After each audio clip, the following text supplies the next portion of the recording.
All right, now, everybody. Quiet, listen to me. We're going to start a show. Now, some of you people have been with me before. You know it's going to be a tough grind, but we're going to have a show.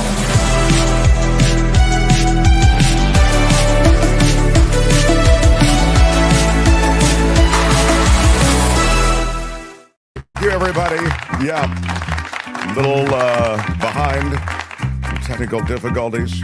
This is a highly technical program. It doesn't look it, but it is a highly technical program. And once in a while, there are difficulties with the technical. What can I tell you? Great to have you here. We have David Katz, the noted former federal prosecutor, will be in, probably one of the greatest minds and the best analysis that you will get in the English-speaking world on the law and the latest attempts to further dismantle the Justice Department and turn it into a clear arm of the Trump regime, which is concerned purely with politics. Anyway, we'll get to David in hour two. Mark looking gorgeous in his stylish shirt. Thank you very much for noticing, Mindy Lee. Appreciate that. This shirt's been in my family for many years. I'm very proud of it. What? I know. I'm just saying. And Kim... You just don't get it. I don't get it. Kim is also along for the ride. Kim, how are you? And today she has, today Kim has special responsibilities.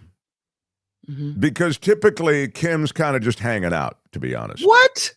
Yeah. I mean, let's be honest, Kim. We can say it now in front of the entire audience. You can farm it out to Tony and Albert. Don't get me wrong. I like her hanging out. It's critical that she hangs out. She adds value in hanging out, but she doesn't really have to do anything. I asked Tony to run various things Monday through Wednesday. Thursday and Friday, we have Albert, and he runs various things. But Kim... Yeah. Just can ride the wave. I mean, I'm saying you're kind of a beach girl. If there's no breaking news, I guess it doesn't matter if we don't have it, right? I mean it's where are my weed smokers at? I'm not saying that she's totally kicking it, blowing a bong. I'm just saying she's a totally expendable. Yeah. Anyway, the point is that's not fake. That's real. The point is today she is thrust into the fire because we do not have Albert. And as a result, I have a lot of stuff to share with you, and Kim will have to be the sharer. So Kim keeps the whole show moving forward. Yes, well, we have created that impression, and I love that. We are very, very happy to have everybody here. Anyway, Kim is here, and we both can toast you with a cup of Joe.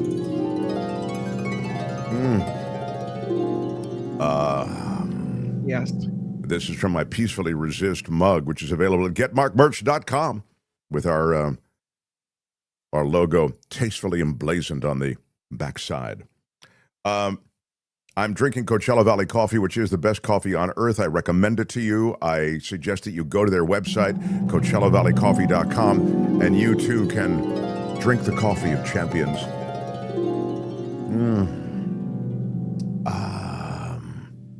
There's also tea, spices. This is a boutique roastery. They take great pride in the way in which they curate all of the things that are available at Coachella Valley Coffee. They're down at the BNP Tennis. In fact, I've got a note on BNP Tennis. I'll share it with you in a second, but just to run this out, CoachellaValleyCoffee.com, I do want you to check it out, and I do want you to use our discount code MARKT at checkout because you'll get 10% off anything. So you can literally buy pounds and pounds of coffee, merch, etc. They'll take 10% off the entire total. Put that coffee down. All right. And they are at the tennis, which is in the desert, the BNP Classic, I guess it's called. And apparently yesterday there was, or maybe it was on the 2 days ago now, Mira Andreeva had a total meltdown on the court, lost her match in 3 sets. This is at Indian Wells. This is a very high-profile tournament. Apparently, she rallied from being down 3-love. Love means 0, right, Kim? in the tennis speak. And she won the first set 6-4, but then she lost the second set in a tiebreaker, and she took out her frustrations on her racket. She got a code violation. And during the tiebreak, while smashing her racket, she asked her team to leave the court. After she then lost the match, she flung her racket toward the bench, briefly shook hands with her opponent, then erupted and let fans hear it. She screamed, "F you all," to the crowd multiple times. And she was asked, they have to talk to the media after all of this stuff. It's part of their contract, If that was directed to anyone in particular, when she said, "F you all," were you talking to the fans? And she said, "I was talking to myself, to everyone, basically. I mean, after the loss, I just get very angry, so I say those things sometimes to myself. I mean, first to myself, of course, but then, yeah, it was just anger coming out, just a lot of emotions, not really toward anyone." That's a picture of her screaming at the crowd, "F you all, F you all," she said over and over again. I'd play the video, but I think we'll get demonetized. Yeah, we'll get struck for it, so we can't. But look, but it's pretty fun. These are young people, and I know there is I don't mean to cut slack to people all the time, but I give them a little running room because they are young and because they're under a lot of pressure and a lot of scrutiny. But I do think... Would you like to apologize for what you've done? I think she did sort of apologize. She sort of said, I misspoke. No, she didn't say I misspoke. She said,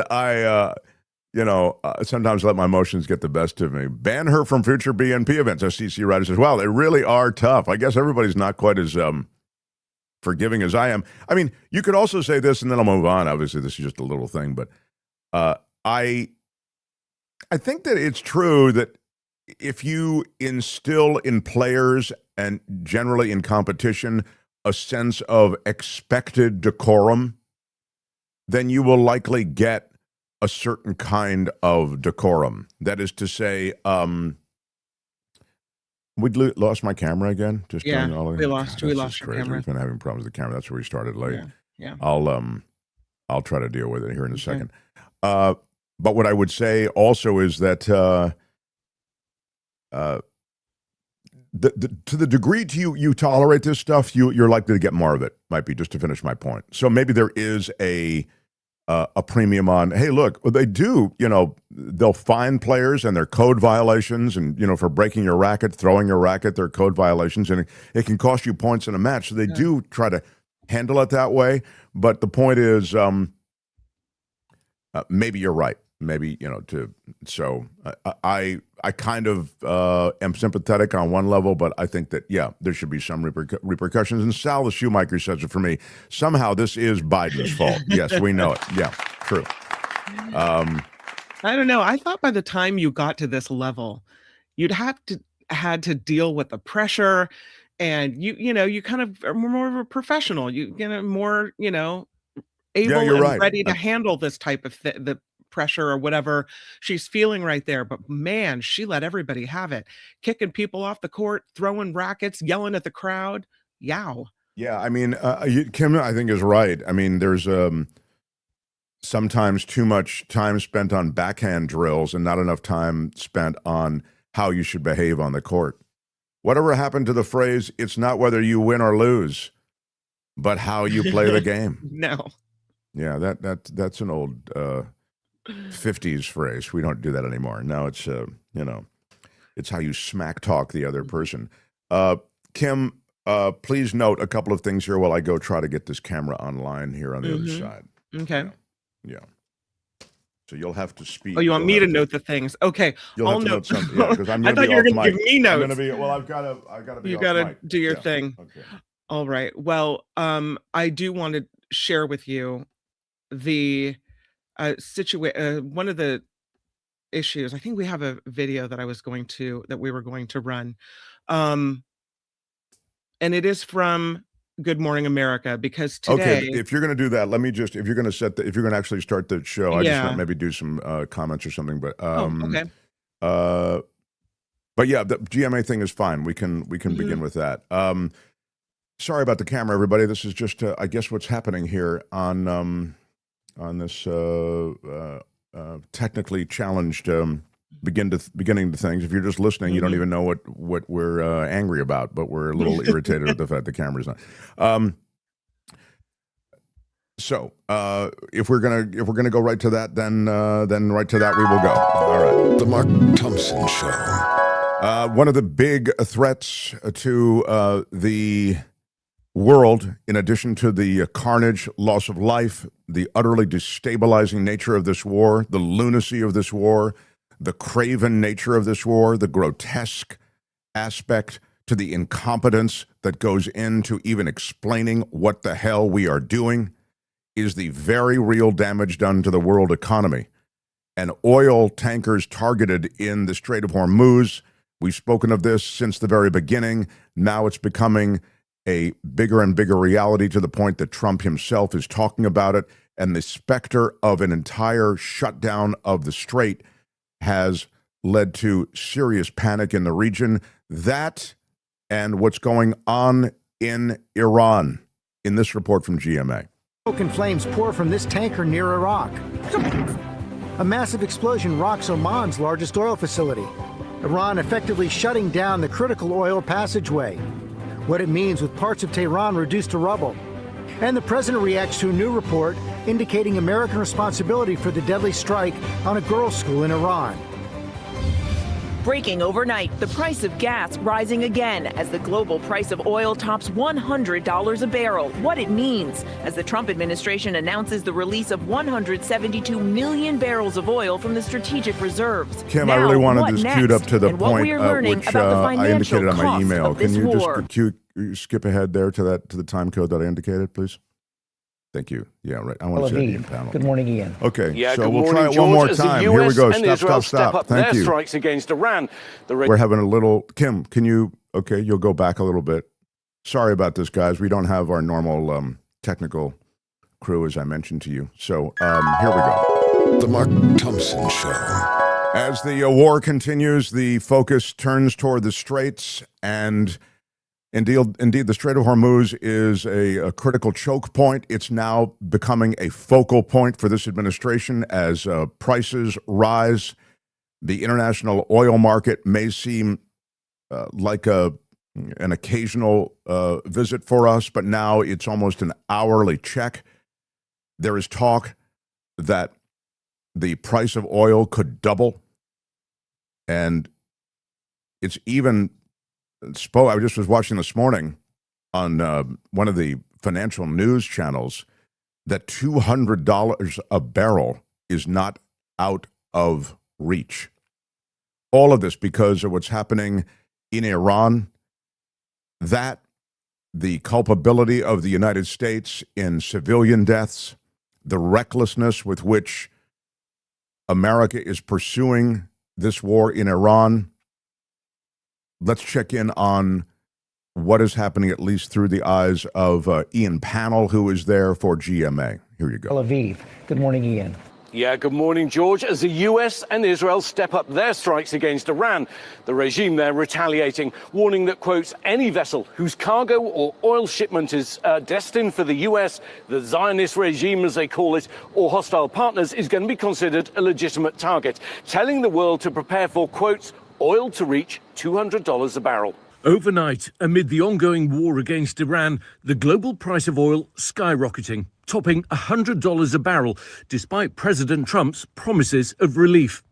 Iran attacking the flow of Mideast oil, at least 6 ships targeted in the last 24 hours. Overnight, 2 tankers attacked off southern Iraq. Dramatic video circulating online showing one of them on fire, at least 1 crew member killed. Come! This morning, the IRGC claiming to strike the Safe Sea Vishnu, seen here in videos circulating online. Nearby boats racing to the scene, dousing the carrier with water, throwing life preservers to those in the water. And in Oman, This online video showing massive explosions as Iranian drones struck its largest oil facility. Iran saying it carried out 2 of the strikes, saying the ship's captains ignored their warnings not to pass through. Despite the new attacks, and with 20% of the world's oil at an effective standstill, President Trump still sounding optimistic. We're going to look very strongly at the Straits. The Straits are in great shape. We've knocked out all of their boats. They have some missiles, but not very many. I think we're in very good shape. The administration announcing a historic release of 172 million barrels of oil from the strategic petroleum reserves next week as part of the larger 400 million barrels the International Energy Agency agreed to release. And this morning, Ayatollah Mojtaba Khamenei speaking out for the first time, apparently, since he was elected supreme leader. A statement read on Iranian state TV. بر محل جلوس دو پیشوای عظیم الشأن انقلاب خمینی کبیر. A statement was read on Iranian state TV from the son of the late Ayatollah, who was killed in the first wave of attacks, saying the leverage of closing the Strait of Hormuz should be used and attacks on neighboring countries should continue. Concerns over Khamenei's health growing after an Iranian official confirmed he was injured during a strike by the US or Israel at the start of the war. This all comes as the US and Israel press their offensive against Iran. New satellite images showing the extent of the damage to military bases. US Central Command reporting 5,500 targets have been hit so far. But questions linger about that deadly strike on a girls' school in southern Iran on the first day of the war. The New York Times now reporting that a preliminary investigation has determined the US military was responsible for that attack, the result of a targeting mistake and the use of outdated data, as the US struck a military base nearby that the school building used to be part of. 168 people were killed, mostly children. Iranian state TV airing this video, appearing to show a US-made Tomahawk missile slamming into a building next to the school. The president Wednesday saying he knows nothing about these reported preliminary findings. A new report says the military investigation has found it was the United States that struck the school. I don't know about that. The White House saying in a statement that this investigation is ongoing. There are no conclusions at this time. Well, after this statement from the new supreme leader, Iran's strategy seems pretty clear. Threefold. Firstly, the regime has to stay standing to be able to claim some kind of victory. Secondly, put pressure on President Trump by repeatedly attacking Gulf allies. And last but not least, target oil and drive up prices for consumers, hoping that that's going to create some kind of domestic pressure on President Trump to end the war. Michael. All right, Ian, thank you so much for that. As we said, the president said... that's the word this morning as Americans woke up on GMA. That was the conversation. You know, this is what happens when you have someone who doesn't know anything about anything except for branding and spinning and, let's be honest, bullshitting your way through life, running the most powerful nation on earth with the levers of power, including the military. And that person is surrounded by yes men and sycophants, and also Christian nationalists who take their devout belief in end times and apply it to a military flex in a region they feel will be critical to end times. I think it important to remember what we reported here earlier this week, which is that many commanders, I mean, not just one or two, were, if not quoting scripture, relating to scripture this mission in Iran. And so when you see the conflagration, the ships ablaze, the residences ablaze below in Iran, you see how it fits into an end time scenario, which is utter lunacy. But this is what happens when you have a president out there in front on this that is both clueless, feeling all too powerful as a result of what he feels are successes in Venezuela, with the boat strikes, with the ability to do whatever he wants without any sort of repercussion. And when he succumbs, in effect, to the constant lobbying of Benjamin Netanyahu, the Israeli head who desperately wanted this war in Iran for decades now, and again, after the 12-day routine that Trump went through when he supposedly obliterated their nuclear program the first time, and again, without any serious repercussions, sort of a choreographed response from Iran, so that there was no real threat to American interests in the region in the response from Iran, Trump somehow got drunk on his power and high on his own supply. He puts us into this ridiculous confrontation with a massive nation that will make Iraq look like a tea party. This is a huge nation, as you know, 92 million people, powerful. They have not replaced the regime for all of this, for the expenditure, for the cost, the loss of life. The regime is intact.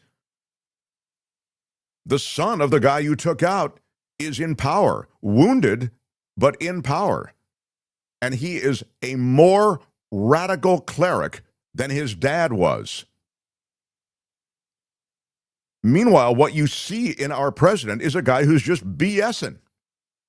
He was BSing on the tarmac. He's BSing in the gaggle by the White House.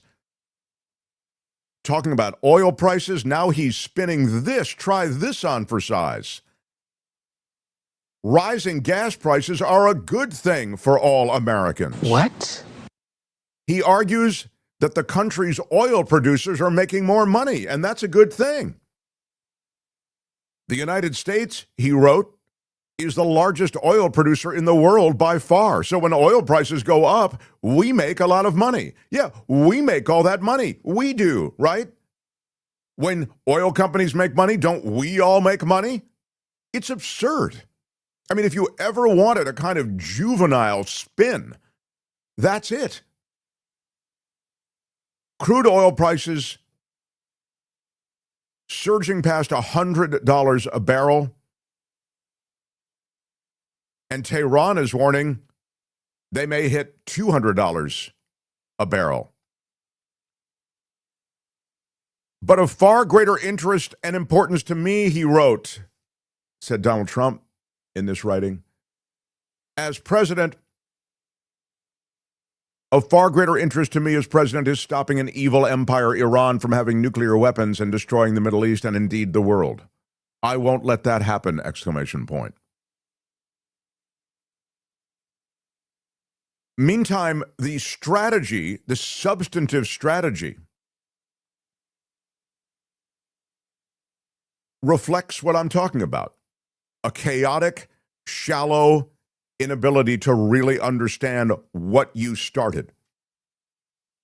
Trump thinking he could just, as many presidents have thought before, just blow up some stuff, go in with enough firepower from the air to somehow bring the Iranians to their knees. It just doesn't work that way. And now he's learning it. But the regime change part of this game is only one part of the game, right? As I mentioned, the economic part of this game is something that the whole world is going to feel and is feeling. And the Americans scrambling. First, Trump had said, we'll escort tankers through the Strait of Hormuz, which is a logistical nightmare if you could do it at all.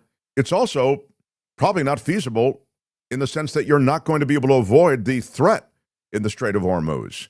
I mean, even with the Americans in tow, it becomes very tricky. So you have air support that may or may not be able to take out a drone strike. And then you have marine support. That is to say, support in the water. But as I mentioned to you at the very start of the war, one of the huge concerns here is not simply the strike and the reality of the strike, but what it does to the insurance that's associated with these huge tanker ships that have to go through the strait. They all have insurance. It's just part of the game. And of course, as the threat rises, the insurance price rises. And now it's just obscenely high and no one can afford it. Not to mention, they don't want to put their tanker ships through there because of the legitimate threat. And so what is the United States doing? This is the latest plan. Because of the mining of the straits, the Trump administration is deciding it will become a reinsurer, and they'll work through a private insurance group. By the way, this is after their first move, which is, we'll insure you. We, the USA, will insure you. You and me. That was their first plan. And unable to really figure out how that would work. I mean, it's just sort of like one of those brainstorming session ideas. The community of oil shipping said, no, that's not the way it works. We go through insurance companies, and we're involved in the insurance business, those companies said, and this is what we do, is evaluate risk, and then we assign a price to it. So the Trump administration is deciding they're going to become a reinsurer, and they'll work through the private insurance group. Again, how is that supposed to work exactly? Basically, what the Americans are saying is, we understand you insurers are reluctant to insure these oil tankers. We'll reinsure you to essentially cover your potential loss, but it will get the oil flowing. But that doesn't necessarily drop the price of the insurance at all. So, again, the government would backstop the insurance companies, and it'll be fronted by Chubb, the insurance company that you're familiar with, and they'd work with other American insurers. They'd sell this reinsurance, and that helps get around the lack of insurance companies, frankly, who are even underwriting these things. They're just more and more, we don't, at no price will we get near this. It's just too dangerous. So Trump is desperate to cover all the maritime trade in the Gulf. And this was his plan. But it was again, chaotic, incoherent plan. Well, how do we do this? We can reinsure you. We'll insure them. And now that is being pulled back as well. Here is the quote. There's very little tangible information about any of the practicalities of who the insurance would apply to, and there is a little bit of a conflicting message, said someone. They essentially assigned specific criteria to the ships that they would actually insure. The Iran government is not at a risk of collapse. This according to U.S. intelligence. So for all of the boom,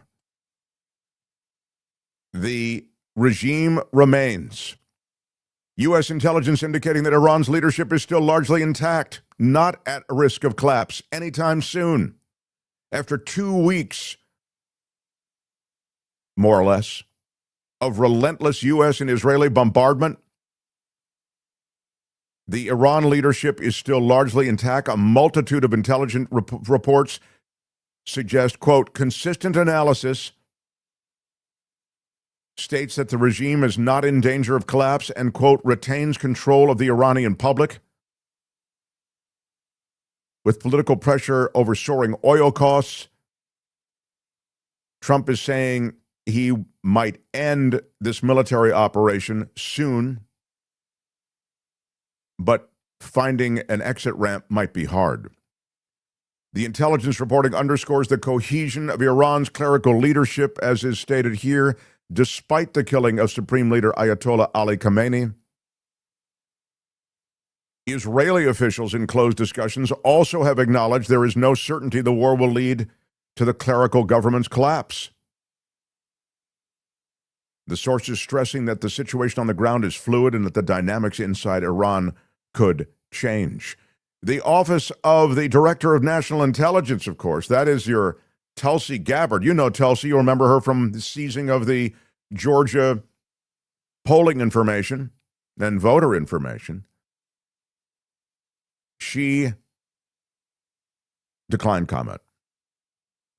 And so it is that you have even the Israelis saying that regime change in Iran is not necessary, likely. This from Reuters. Iran is not at risk of losing the regime. So more and more reporting clearly reflects the fact that this regime is here to stay. There are really few exit ramps available to Donald Trump, as you know. He's spinning this every which way. He claims to have knocked out everything. Play me, if you will, whatever you've got up, Kim. Oh, this is Mike Walls. You'll remember Mike Walls. He's the dude who put together the signal chat that included Pete Hegseth with specific war plans that he sent to, was it his wife and friends and a couple of others? I think Tulsi Gabbard was on there, actually. Here he is saying to Sean Hannity, whatever Sean Hannity wants to hear. And by the way, this is a classic Sean Hannity, I think, where, Sean Hannity doesn't really ask a question. He makes a statement, and then the person just agrees with whatever Sean Hannity... The people on Sean Hannity's show are almost props. They come on, and they just are offered a question from Hannity, who kind of lays out what he wants them to say, and then they just kind of riff and improv off of what Hannity wants them to say. I think that's also the case here. Check it out. This is an Hannity with Mike opportunity Walls. for the world to nip something in the bud to prevent a future disaster, which in my mind would be incalculable. Your thoughts? That's absolutely right. President Trump's a peace president. He gave diplomacy a chance on multiple occasions. Last year, before Midnight Hammer. This year, with both Steve and Jared. But at the end of the day, he is not going to wait until a diabolical, fanatic regime has fully functional ICBMs with a nuke at the tip. This is an opportunity for the world to nip. Yeah, so there it is, the opportunity for the world, and he's a peace president. Meanwhile, the world is blowing up. Might the West Coast get a shot from Iran as a result of retaliatory strikes that would come in the form of a drone strike? The FBI apparently warned California that Iran might launch drones from a boat or multiple boats on the West Coast. The FBI reportedly warning police departments in California that Iran could retaliate for U.S. attacks by launching drones at the West Coast.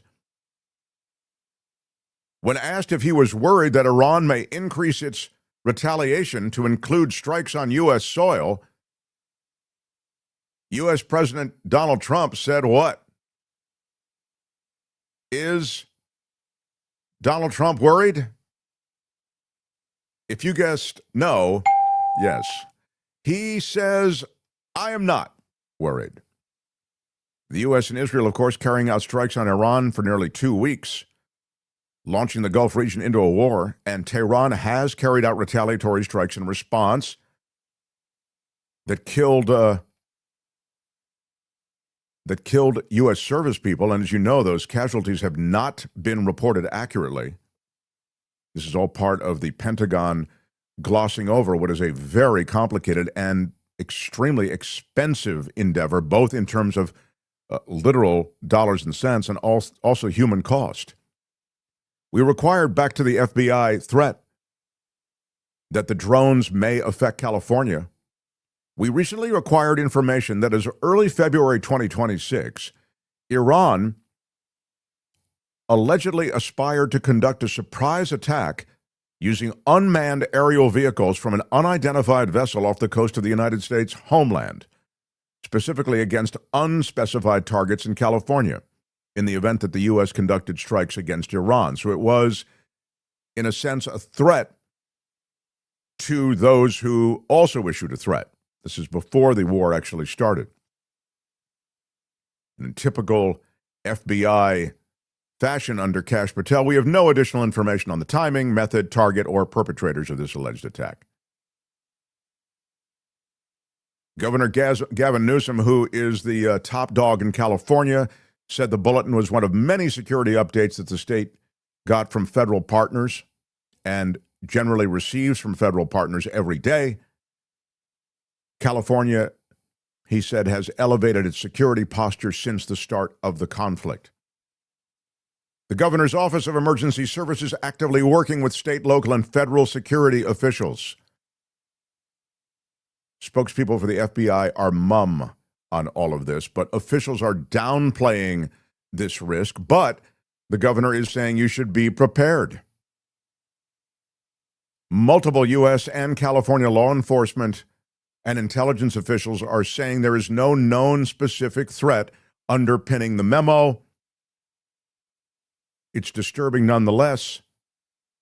And Governor Newsom actually posted on his social media, while we are not aware of any imminent threats at this time, we remain prepared for any emergency in our state. Trump, of course, not a fan of California to begin with, so I'm guessing it's no wonder he's not truly too concerned. Joe Rogan feels betrayed. He calls the conflict insane. Quote, well, it just seems so insane based on what he ran on. God, these people are so goddamn stupid. I can't believe it. No offense, Joe Rogan, man, you've taken too many whip kicks to the head. I can't believe people who I thought were at least somewhat discerning, unable to see through the madness of Trump. Look at his track record in even his first administration. Militarism defines him. The military flex, unfettered, unregulated. The president's executive power when it comes to the military is something that so works with Trump's authoritarian instincts. It's astounding to me that you didn't think that he would open up other theaters of war. Anyway, Rogan said, well, it just seems so insane based on what he ran on. I mean, this is why a lot of people feel betrayed, right? He ran on no more wars, ending these stupid, senseless wars, and then we have one that we can't even really clearly define why we did it. Dude, all candidates, all of them, run for ending wars. They all run with that as a central thesis. Find me a presidential candidate who said, yeah, we're going to go out there and we're going to be the nation's policeman. We're going to be the policeman of the world. And we're going to take care of putting democracy in countries where there's despotism and authoritarianism. And if we have to put American troops in there to make it happen, we're going to do it. No one says that. Not one presidential candidate ever. They're all about ending the war. Yet somehow, because he's a bro and he talks like with this toxic masculinity, he appealed to so much of the Rogan sphere, and you guys got sucked into this. It's absolutely the height of gullibility. Amazing to me. And here we sit with the Mad King, and I wish this was just one of the things he was doing that was significant. It's not. He's running roughshod over everything. He's taking away your civil rights. His Department of Justice has been a completely transformed agency, now totally political. He's declared war domestically on the media, through the FCC, through lawsuits. The legal profession, also through lawsuits and taking away governmental privileges. On the AI community, you just saw the Pentagon do it. You will let your AI launch weapons on any targets without any human interaction, you will do that. Or we will drop you and we will make you an outlaw company and we'll drive you out of business. That's what's just happened. This is just part of what I'm talking about when I talk about Trump and the way he has steamrolled so much of what's going on in this country. The civil rights, the memory of so many great civil rights leaders, what he's doing just superficially, tearing down the East Wing. By the way, just on tearing down the East Wing, and then I'll move on. I want to visit with one of our sponsor partners. Trump, when he was seeking a building and a building permit in New York, this is why, New Yorkers know what the fraud of Donald Trump. But it should have been out there. But the media kind of fell in love with him. He used to call into the Today Show. Just imagine calling in. Didn't even have to show up. On the Today Show, he promised he wouldn't touch 2 Art Deco pieces that were they were like, what do you call them, bas reliefs or whatever, when it's kind of the reliefs that are kind of in the facade of the building in New York. These are, and they were going to be taken as there were renovations going on, and taken and moved to a museum. Okay, this was a planned, an orchestrated strategy to preserve these incredible things that are on the front of the building in New York. It was complicated. It took some time, and Trump got impatient, and he just wrecked it. He just demoed it. And it was a huge scandal in New York. I mean, it was like front page news. He did the same thing with the East Wing. He just got rid of it. Remember, he wasn't going to touch anything. You have to run it through various architectural committees. You have to run it through. Trump just took a wrecking ball to it, literally. So these things that he's doing are totally consistent with who he was and who he is. And so the idea that Joe Rogan can be I'm just surprised. He said he was like he wanted to end all wars, and here he is starting a war, and it's not even clear why he started it. I'm sorry. Shame for not realizing what's going on. Shame. The Mark Thompson Show. I want to take a moment to. What am I doing? What is that I'm seeing right now? Oh. Well, I want to take a moment that gives me a chance to recognize one of our sponsor partners. If you're new to the show, we have very few in-show sponsors. We pick them very carefully. These are small businesses. These are people who have great origin stories and businesses with great origin stories. And so it is with our newest Suite 106 Bakery. And so I wanted to take a second and have you at least meet the founder of Suite 106 Bakery. And we kind of had a love fest for a few minutes. So, and I'm hoping that you'll try a bit of their product, because once you try it, you will fall in love. She's won Cupcake Wars twice, and she visited with us just yesterday. Here's a little bit of that conversation.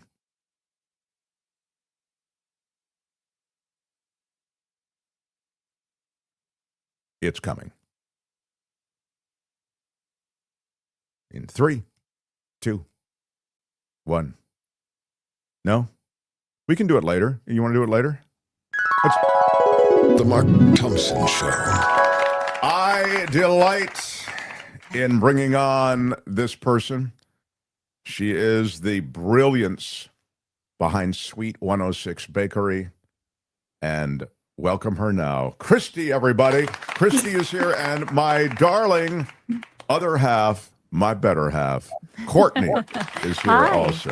Hi, Christy.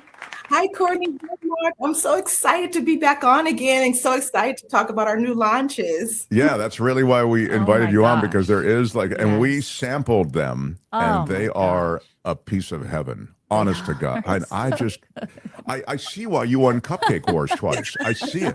Because there is the balance. It's the icing balance. It's the cake balance. But it's also these little things. So we're talking about these mini. To tell everybody what the product line, and then I'll tell you about what I found in it that was so special. Okay. Well, a lot of customers have been asking us to do mini sized of the cakes, right? So we decided, this is the perfect time. It's becoming spring. Let's start off with an 8-ounce mini size cupcake. So they're actually, I call them snackable, but if you're watching or you just want something, they're in these little tiny, 8 ounces. They're about 1.5 size cupcakes, and they're a snackable size. And so right now what I'm holding up is our orange chiffon.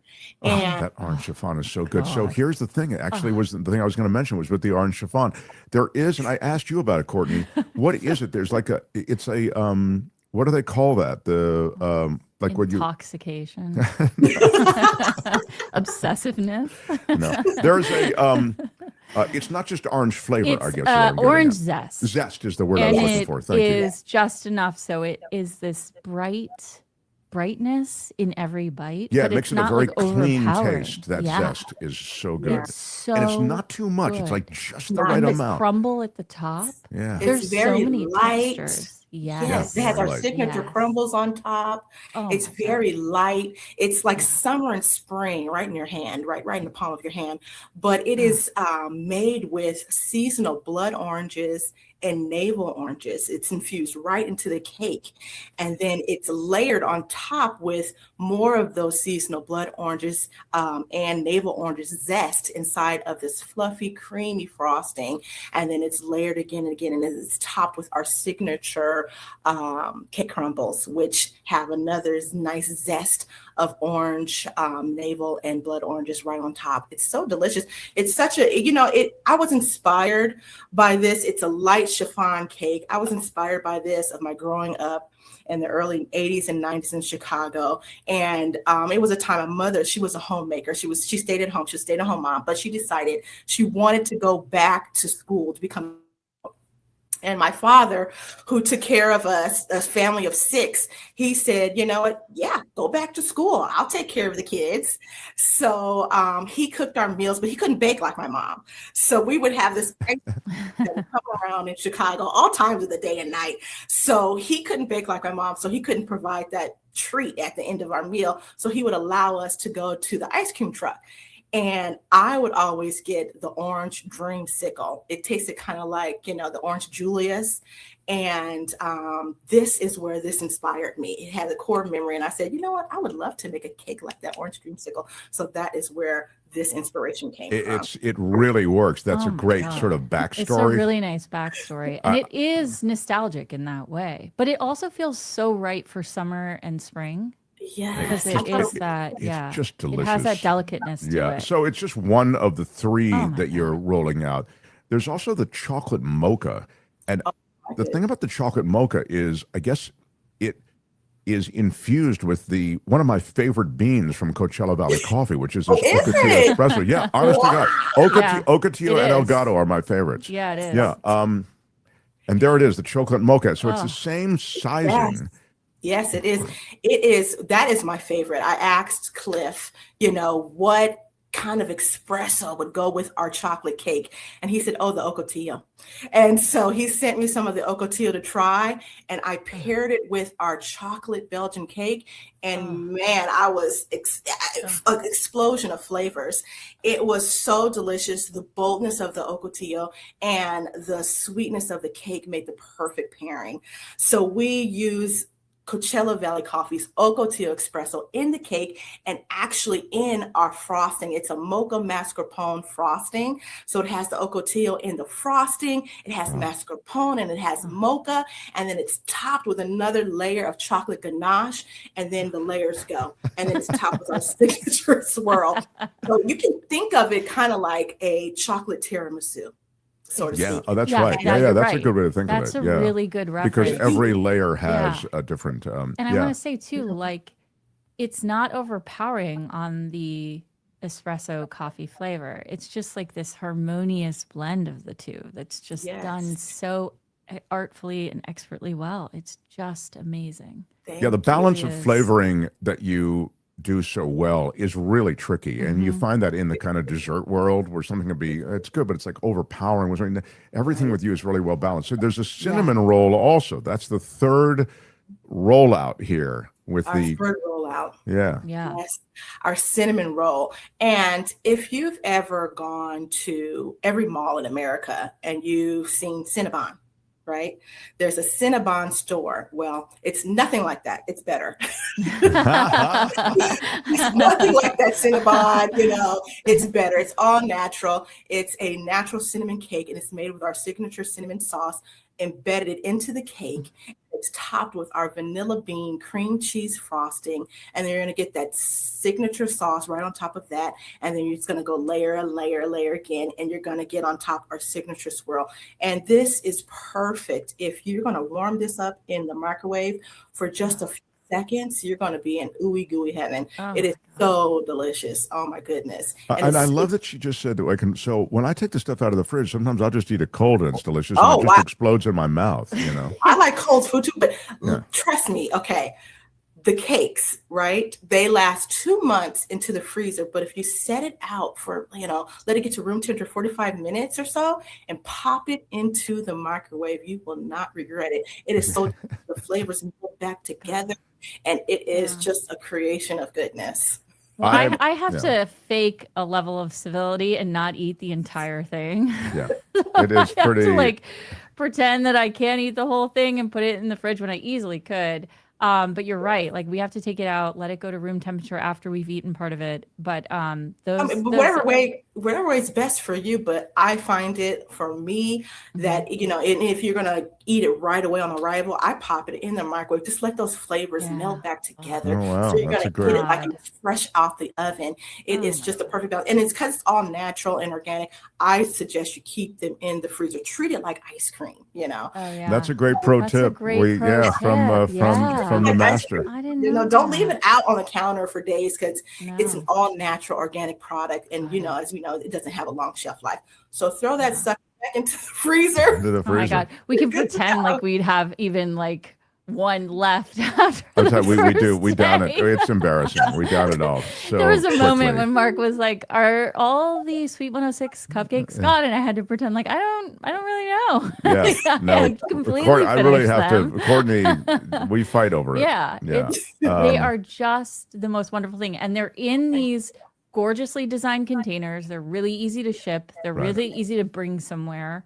And you open them, and they are beautifully put together. They're a work of art. I'm really running out of time here. I wanted to get to. Sorry to cut you off. I'm just going to get to the shipping because I know that that I've told people it's small batches that are prepared. So if you're ordering, be aware of the fact it's not like they're waiting on the loading dock to go out. I mean, you have to make them, right? Yeah, it's not like it's, Amazon. That's a different animal. They have things waiting and they ship it out. Their whole mantra is fast shipping. For us, we do things traditionally. I grew up doing everything by hand from scratch in small batches, and we do everything made to order. So we want everything to be perfect when you receive your order. So it can take up to 4 to 7 business days to receive your order because we're doing all of those processes before. But as soon as it's ready to ship, it will ship out via the shipping details you chose at checkout. So it will be to you within 24 to 48 hours from there, but it can take up to, sometimes you'll get it the next day after you order, just depending on if we're making those batches at that time. But it can up to 4 to 7 business days. And we do suggest upon arrival, if you're not eating it right away, treat it like ice cream, throw it into the freezer. But if you can't wait, throw it into the microwave, let those flavors melt back together and enjoy. Love it, love it, love it. Sweet106bakery.com. For those of you watching this or listening to this, use our discount code MarkT and you'll get 15% off. Our audience has been supportive, haven't they? You've gotten. Oh my gosh. You know what? We've gotten so much feedback and it has been so positive. I read and reach out to each and every person that sends us a great comment or something. And we've had so many repeat customers. You guys have the best community. Let me tell you, terrific. They love you, Mark and Courtney. And we do. They're great people. So grateful. All of them. I appreciate. We see every multiple order. So thank you so much for supporting Mark and us and our small business. We truly appreciate it. Sweet106bakery.com. Mark T at checkout for 15% off. Christy, thank you. Continued success. Thank you. You deserve it all. I mean, Thank you. it's a religious experience eating your stuff. It's really good. Come visit again, Christy. All right. I absolutely will. Thank you, Mark. Thank you, Courtney. See Thank you. you. Thank you so much. The Mark Thompson Show.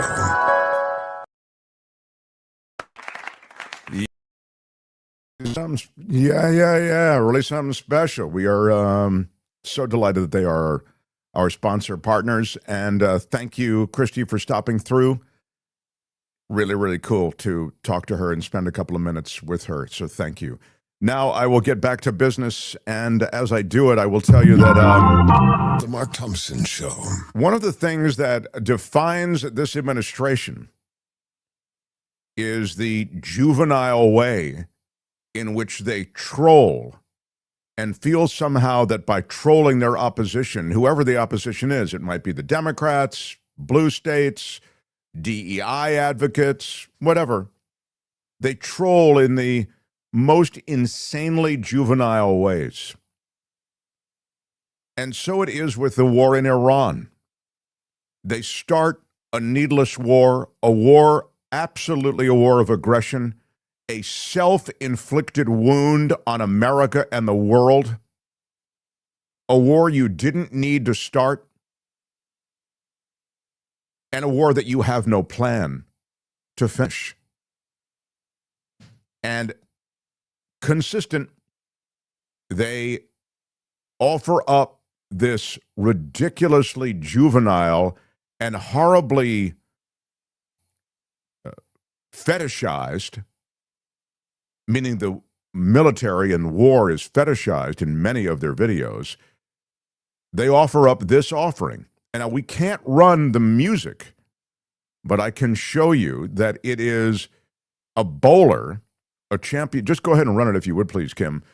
It's a champion bowler, and again, hitting a strike with the "We won't stop making nuclear weapons," the sign that one of the bowling pins is carrying with an angry face.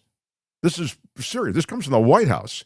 Iranian regime officials, with all of them there, the strike of the bowling ball hits, and then it morphs into a fighter jet and then actual footage of bombing. Well, again, this is a video game-oriented, adolescent, moronic, and utterly despicable way to, in any way, be addressing anything from propaganda to messaging. It is utterly inexplicable to me. It is grotesque. War is ugly. War is terrible. War is something to be avoided at all cost. And instead of understanding that, and instead of reflecting that in their messaging, they run this. They put this out and they think it's so clever. It's ugly. It's tone deaf. It completely misses how serious this situation is. You put Americans at threat, Americans under threat. You have destroyed in Iran many who are complete innocents. We've hit in the first day a kid's elementary school. We're avoiding taking responsibility for that. Now it seems clear that it was bad data. This is the same crew that wants to use data and have AI run these wars without human interaction. That was the whole reason that Anthropic was in that back and forth with the Pentagon and are suing the Pentagon right now. We'll talk about that with David Katz. I had to share that with you. It is so completely beyond the pale. These people are children. And then Pete Hegseth with the frat boy halftime basketball coach crap that he calls a briefing on a war, with what he feels are sort of clever turns of phrase, it's all completely missing the point, the very seriousness of the situation.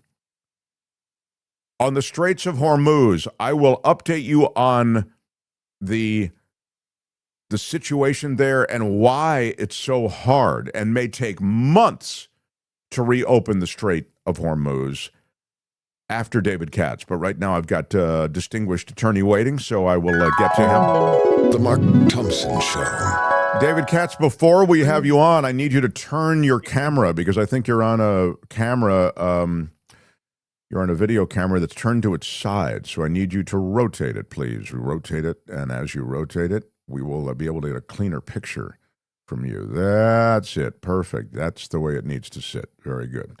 All right. Let me now introduce someone who is one of the great legal analysts in the English-speaking world. You've seen him on Fox News Channel, on News Nation, and here on Thursdays, the former federal prosecutor, now defense attorney, the brilliant David Katz, everyone. Hi, David. Hi.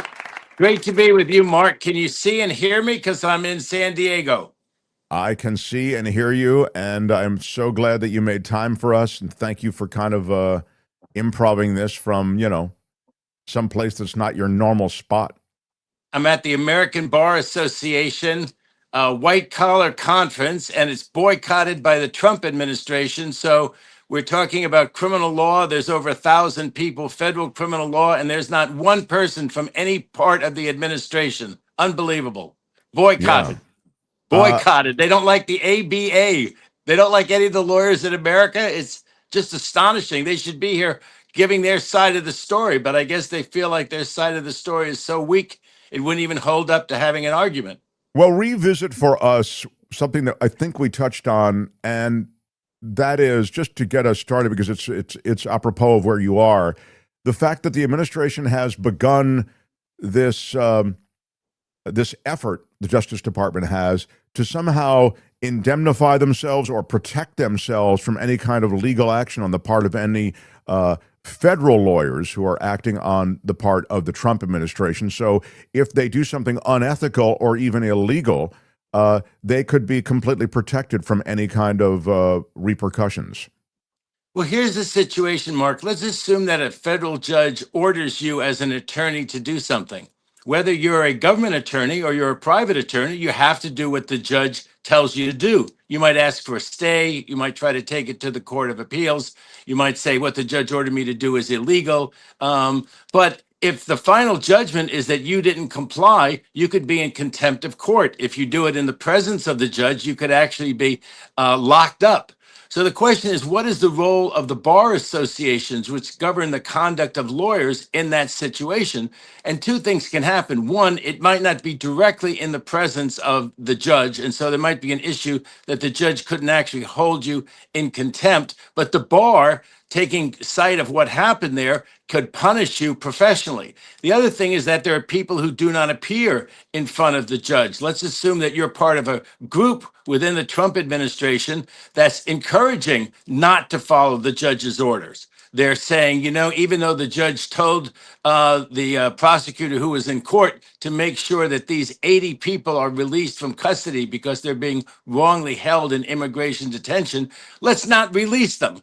There's a judge now on the Third Circuit that supposedly said, F the judges if the judges rule against us. Let's assume you could actually substantiate that. Then the bar could take action in a way that the court couldn't. It wasn't in the actual presence of the judge. So the judge couldn't hold the person in contempt, but for defying court orders, telling people to defy court orders, but not in front of the judge, the bar could take action. And Mark, we've seen that with Professor Eastman here in California, who advised so poorly and apparently with so little research and really backup, Mark, for his opinion that President Trump could contest the election with these phony alternate slates, that the bar decided that he should no longer be an attorney, that was conduct beneath what we expect of attorneys who are officers of the court and who hold this very valuable professional license as long as they don't violate bar rules. We saw it with Giuliani. Giuliani was disbarred for actions that he took in New York. And then what happens, just to get inside baseball, you really can't practice anywhere because the bars reciprocate with each other. And so once you're disbarred somewhere, you're probably disbarred everywhere. And you'll remember Giuliani got disbarred in Washington, D.C. So what the Justice Department has said is, no, you shouldn't do that. Now, they have no power as a federal agency over state bars. But what they want the bars to do is to hold steady, not do anything. They're going to do an internal investigation. Nobody trusts this, Bondi, Todd Blanche, Department of Justice to conduct a vigorous investigation, just like nobody trusted Kristi Noem and the DHS to do a vigorous, independent, real investigation. So what they're really telling the bars is, don't do anything while we're doing something, and then, in fact, doing nothing. And as we saw with Trump the first time, and we see with this administration, always kick the can down the road, always delay accountability, and maybe things will go your way more in the future than they are going right now. It's a despicable idea. And the good news is that I don't think the bars will pay any attention because, again, the federal government has no power over these bars. They act independently. If just like they have to admit you, they can also disbar you or suspend you as a lawyer if you do things that are unethical, and it's so proven. I love that you mentioned that because it's something that, they can't pardon their way out of that jam. So that's an important thing to note. I want to just quickly ask you about the legitimacy and the legal aspects of the Donald Trump continued flex. This is, I know you'd think he'd be completely obsessed with this war, which is not going well. But at the same time, he's revisiting tariffs and ways in which he can broaden the tariff footprint. And I just wonder if you can speak to the legality of that. Seems as though it might be, I thought we played this already once and the Supreme Court slapped it down. Although tariffs are taxes, and tariffs and taxes are only to be set by the Congress, Trump has realized that these tariffs are such economic folly that at the end of the day, Congress would not vote for them. Whether they're Republicans, whether they're supposed to be MAGA, they won't vote for them because they greatly increase prices. And when the rubber hits the road, those MAGA Congress members cannot be reelected, having caused prices to rise so much. We've seen now that they estimate that Trump's tariffs this last year, the illegal ones, the unconstitutional ones, have still cost people about $1,300. That's every man, woman, and child. That's whether you're MAGA, that's whether you voted for Trump, that's whether you think we ought to push our weight around with these foreign countries. It cost you $1,300. It bankrupted all sorts of little companies around the country that you would think everybody would be for small business. Trump devastated small business. So since he knows that Congress will never approve these tariffs, he's got plan B for another way that he can impose tariffs to get around Congress. How, you might say, is that stratagem? Well, if other countries do anti-competitive things to us, and that can be proven in a proceeding that they've done something illegal to us, they've dumped products in a way, they've dumped ping pong balls in a way which hurt our ping pong ball manufacturers, the president, after that finding is made by the U.S. Trade Representative, the Treasury Department, after that finding is made in a deliberative, serious process, then the president, without asking Congress, can retaliate with a tariff. So what he's going to do, he's already started that. He's hoping that there won't be too much of an overlap. This tariffs that he just did unconstitutional under his emergency powers, but it was an emergency.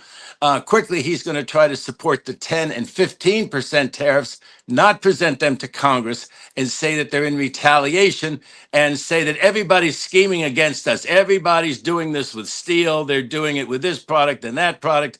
And so he's going to then retaliate country after country after country and have this wave of tariffs And of course, you can get out of the tariffs because if you give Trump a big payoff or Trump's family a big payoff, Trump will, of course, decide that what you're doing against us is not really that anti-competitive. You're really not dumping ping pong balls in a way which hurts our ping pong ball.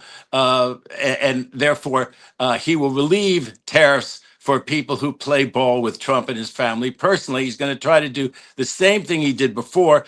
At least the problem here that he's going to run into is that they're going to challenge this process of finding these anti-competitive devices against us. They're going to challenge the whole procedures that they're following. And already 2 or 3 states, maybe even more, have joined. I think maybe it's up to a dozen or so now to say that this is all a big ruse, and that they're looking for a crime that doesn't exist. They're going to try to pin anti-competitive conduct on some of these countries. Now, it's true that China does anti-competitive things to us, but as Trump tries to go through country by country and claim that there's been an actual serious finding in hearings, you see, Mark, they're going to say the hearings were bogus, they weren't procedurally proper, the substance of them is wrong, those countries were not actually dumping products on us. And so I think that will be picked apart by the courts and will fall apart pretty quickly before the tariffs hit that hard. Still, I think you articulated so well. I mean, it's really a shakedown plan on the part of the president to all of these different countries that have already been shaken down for a lot of stuff for Donald Trump. And we've talked about how his resort's been greenlit in Vietnam. They literally moved people out. They literally removed residents, and without any kind of hearing, without any kind of environmental impact equivalent or anything, they just pushed them out and said, "Mr. Trump, you can start your golf resort, whenever you want." And they've broken ground on it there in Vietnam as a result of this tariff leverage. The same was true in the Middle East, and et cetera. So you're so very right. And Mark, real quick, yeah. Mark, quick. This is son of shakedown.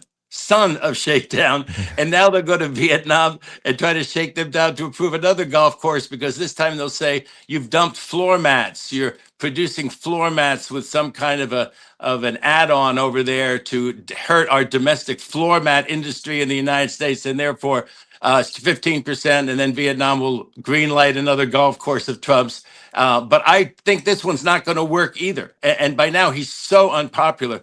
Congress is going to actually wake up even the Republicans. I mean, prices are through the roof. Look at the gas pump. The gas pump has killed other presidents' policies, right? Yeah, and well, that's only going to get uglier. Yeah, and just to your point, Jameson Greer, who's the U.S. Trade Representative, who's like the sine qua non suck up to Donald Trump. And you have to watch this guy, Jameson Greer. He's unbelievable. He just spins anything that Trump wants. So he's the U.S. Trade Representative, and he's saying the U.S. will investigate concerns of structural excess capacity, manufacturing more goods than the country can reasonably consume. In the European Union, Singapore, Switzerland, Norway, Indonesia, Malaysia, Cambodia, Thailand, South Korea, there's your Vietnam, son of shakedown, Taiwan, Bangladesh, Mexico, Japan, and India. I mean, it's unbelievable. And he's going to rely on this Section 301 that you're talking about.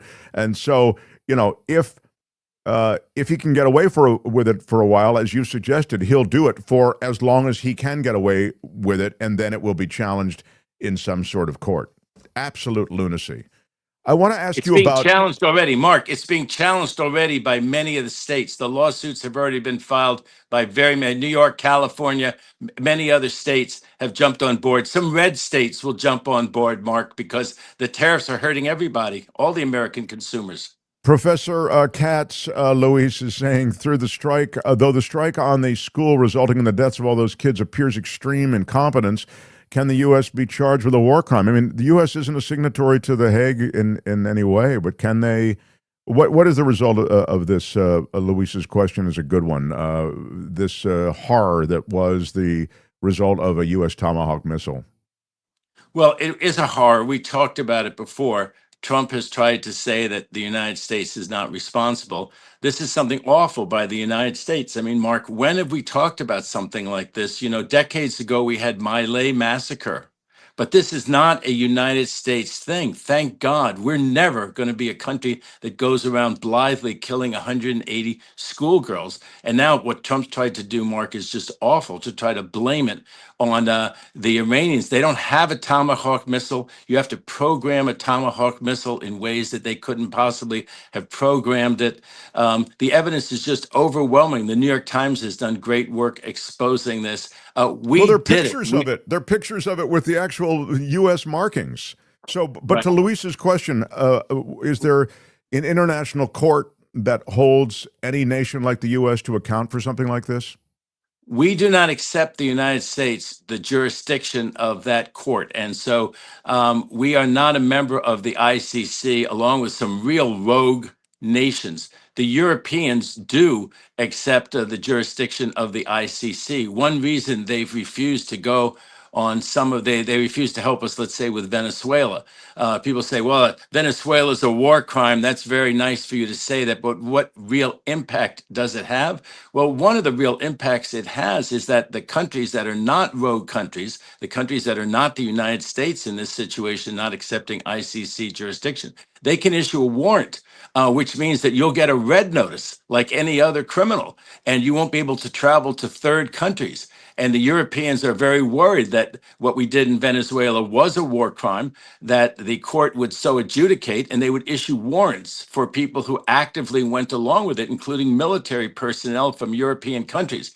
Americans don't have that. American military doesn't have that fear, but still some particular country. I don't know if you remember, this happened with Spain, and Spain issued this international warrant against people that were down in Argentina, the people who'd helped the Argentinian and Chilean juntas decades ago and had disappeared people. Spain issued a warrant against them, and I think Pinochet showed up in Spain and he was arrested in Spain for something that he did in Chile. So it's not beyond the pale that something like this could happen, and that they wouldn't snatch anybody out of the United States. I don't think the United States would return anybody to any other country based on, or would send anybody to any country outside the United States from the United States based on a warrant from any court outside the United States. But they would have very restricted travel plans. I don't think a European vacation is in the future for anybody who gets linked to this war crime. And if it was merely negligence,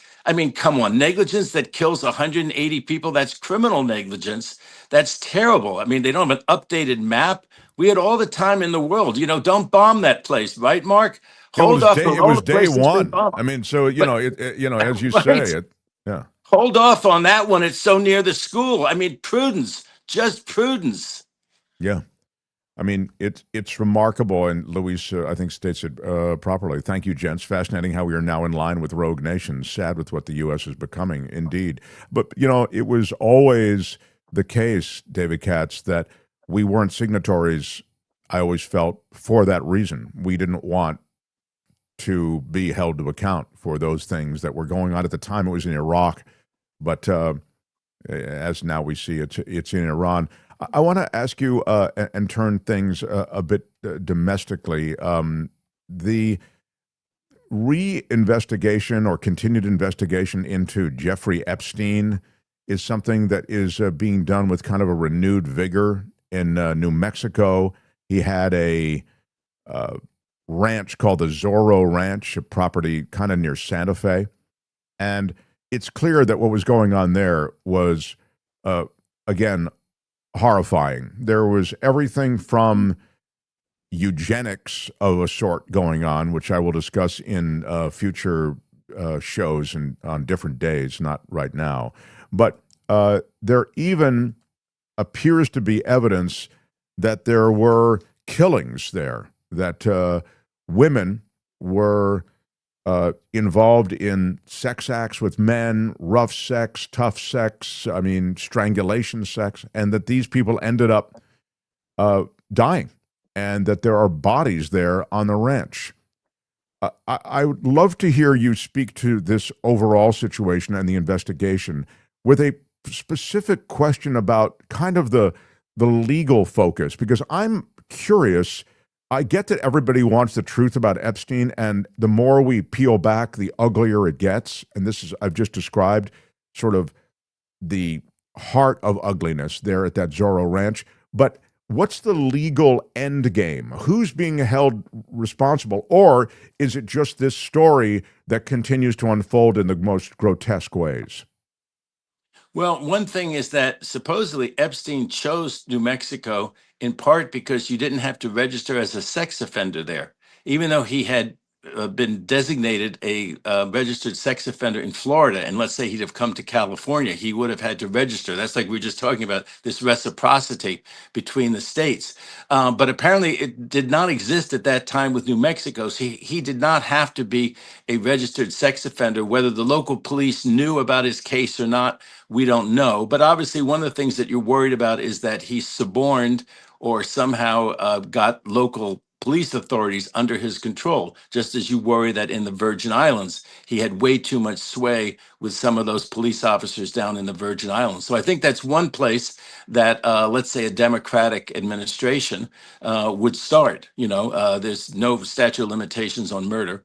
So I think one place that they would start was to try to turn some of the local police there against, who was there, what were the records, what was going on, because it just makes sense that that there was some suborning of the local police. And then, of course, you'd look at the flight records, you'd see everybody who was there, and then you would look at who was there. There are obviously ways that you could go back. The jet records usually have records of who was on them. You could go and look at commercial flights. Somebody disappeared on a certain day. I mean, you're worried that these were, young women, girls that, someone wasn't tracking, that were sort of lost kids, but they weren't all lost kids. There must be like parents out there who know when their child disappeared, when they called the last time. So you'd set up a date record of who you think was killed and on what date, and then who was there, and you'd make them produce an alibi. And if they were there, you would start to turn people because, somebody knows something and they don't want to be charged with murder or something worse. And they would say, well, yes, I was there and I saw this rough sex going on. And then I never saw the young lady after that. And that was, June 19th of such and such a year. And you would build your case around that. That's obviously going to happen in the future. If Trump and this DOJ don't make a record of this, there'll be a huge federal investigation, the one that the FBI should have done and never did at the time. And of course, all these people who are hangers on and stuff like that, they'll be called in there and they'll be compelled to testify, or they'll be charged with crimes, and they'll try to flip them against the people. And they'll be doing forensic evidence, of course. They'll be digging the place up and seeing, what bodies are tragically buried there and what the DNA is, and work out from there. Randy makes the point, and this is true. I've seen it reported that the Trump DOJ stopped an investigation into that ranch back in 2019. That's absolutely true. It was noted by Comer, who's heading the committee on this. I think some people, Mark, I think some people might ask, why didn't Biden do more about this? Why didn't Merrick Garland, do more about this when he was the Attorney General?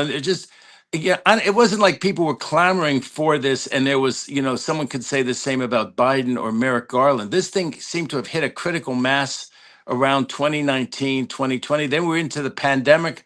The country had so many problems, as people will recall. So I don't buy this idea that, well, either, that Biden and Merrick Garland, they also suppressed that investigation. I don't buy that. And I also don't buy that if there was something really terrible in those records that hurt Trump, well, of course, Biden and Merrick Garland would have released it. Just the opposite. They were such institutionalists. They were such by the book that I think, no, if there was something in there that hurt Trump, people can say I'm naive, but I think if there was something in there that hurt Trump, they would say, you know what, there's no ongoing case, and we're going to play by the rules, Biden and Merrick Garland. Yeah, no, I mean, I think that's right. They weren't just on the warpath for Trump.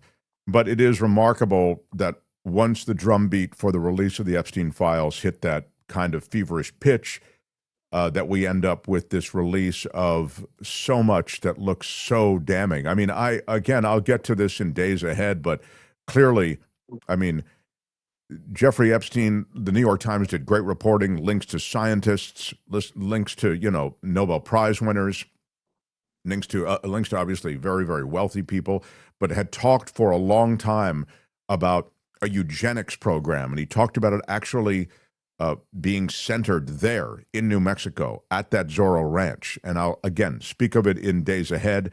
But in addition to all the horror associated with the sexual assault and the sex trafficking, there was a bizarre, almost fiendish kind of eugenics program that he was pursuing, and I'll talk about it in the days ahead, as I say, and it's relevant to that place, the Zorro Ranch.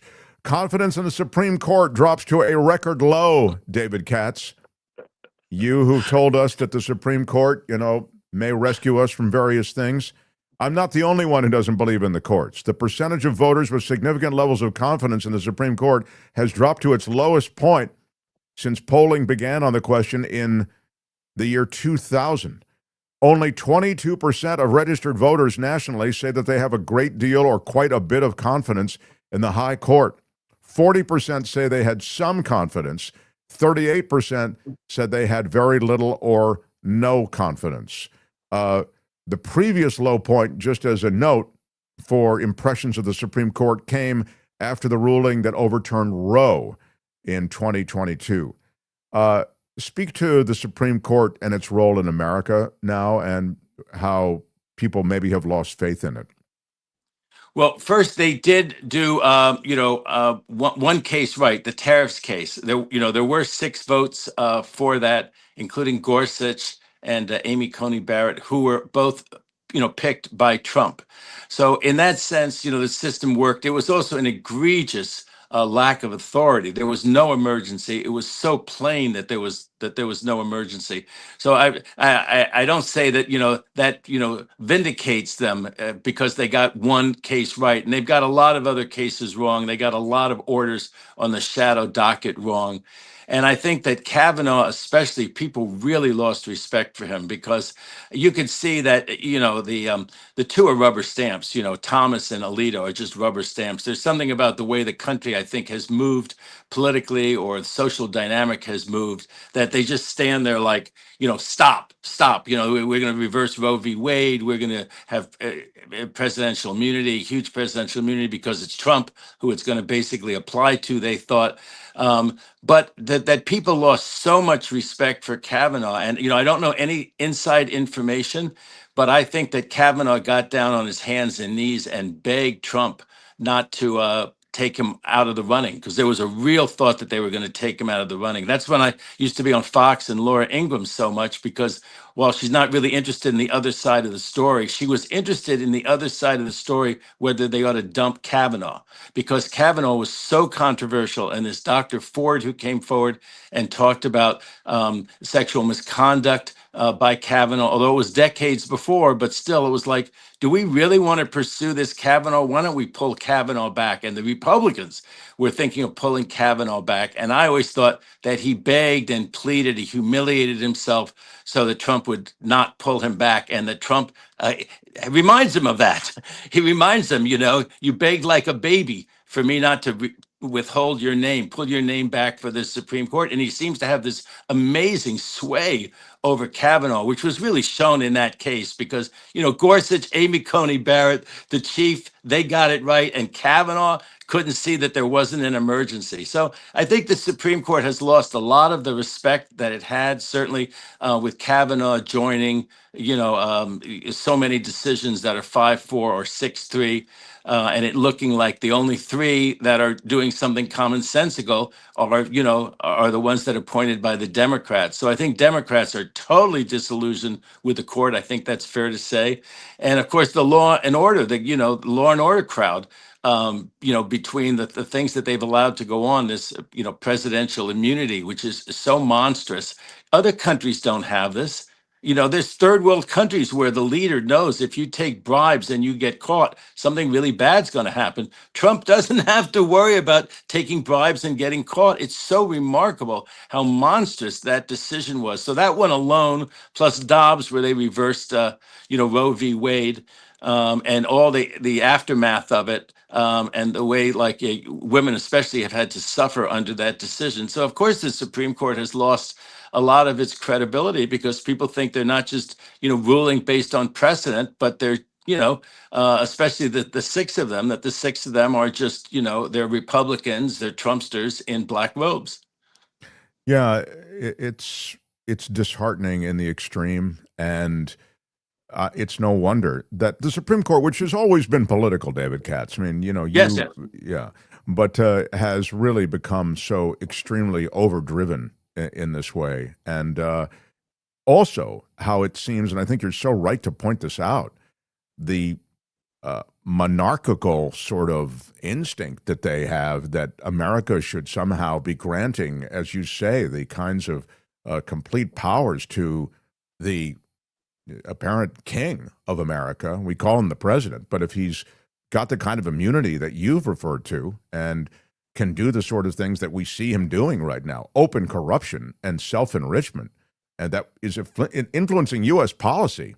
In fact, that's the whole trick, right? As long as it's U.S. policy, he's immune from prosecution. So it's an astounding way in which the court has sort of been redefined. You're so right to point it out. I want to ask you something that sort of slipped under the radar, and that was the restoration of gun rights. Federal gun rights restored for 22 people. Most of them had old felony convictions. A lot have been charged long ago, lived for years without access to firearms, of course, as a stipulation of their conviction.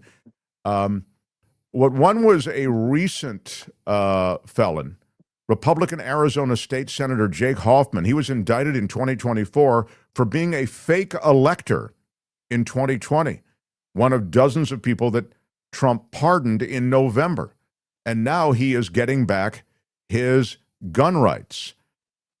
Gun rights are hard to regain. We have Liz Oyer on here a couple of times, the pardon attorney for the U.S., and she lost her job over not wanting to restore the gun rights for Mel Gibson because he was a domestic violence abuser. I wonder if you can speak to this restoration of gun rights for the fake elector felon and beyond. Well, the pardon power is immense. I don't think that there's really as much as it's been abused under Trump. I still don't think you never hear about why don't we have a constitutional convention that gets rid of the pardon power. It's just one of those things that people kind of accept that it's always going to be around, and it hasn't been abused, certainly on the scale that Trump has abused it. But given the pardon power, the president could commute any federal sentence that the president wanted to. Given that the president could commute it, the president certainly has the power to make one of the conditions of it that you're allowed to have guns, right? I mean, he'd give the person a total pardon and the person could have a gun. He could give them a commutation where they wouldn't serve any time and they would be running around, even though some federal judge, after looking at it, and some appeals court decided that the person ought to be in jail for a term of years, he could commute that sentence. So given that he can commute it, he can also give the person gun rights. So what's controversial here is the person that he restored the gun rights to, and that's one of these fake electors. And, there were so many awful things with January 6th, the marauding of the Capitol, the not tamping it down, his supporters wanting to hang Mike Pence, him reveling in it, Trump, and hoping that things would break his way and they would actually not certify the vote, all those awful things that Trump did. Of course, that was one of the cases where he got prosecuted, delayed by the Supreme Court. Then he became president. And so it went away for that reason, not because Trump wasn't good for it and hadn't obstructed justice or any of that sort of thing.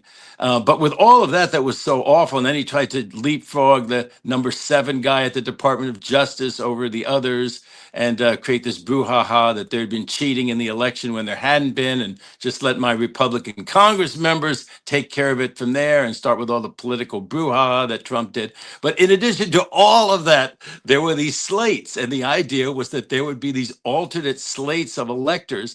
Now, there was nothing wrong with the existing slate of electors, and supposedly the defense is that they were just going to be pinch hitters. Well, we lived through it, Mark, and they weren't going to be just pinch hitters. What they were going to do was they were going to send these phony electors to Washington, and then the Republicans in Congress were going to throw their hands up in the air and say, well, who knows? Are these the right electors? Are these the wrong electors? No, they were always the wrong electors. They hadn't been voted in to be the electors. They were phonies. And the people who agreed to be a phony elector were were violating the law. Now, a couple said, well, I wasn't a lawyer. I wasn't that smart. I didn't really know what was going on. Yeah, maybe one or two of them have a defense. But the overall scheme was corrupt to the core, and it was designed, having lost the election, for Trump to make it look like he'd won the election, or there was confusion and they were going to take votes from these alternate slates, who are a big bunch of phonies and cheaters. And the idea that he gave the right to have firearms to this person who's charged in that is very troubling. But then so much of what Trump does is so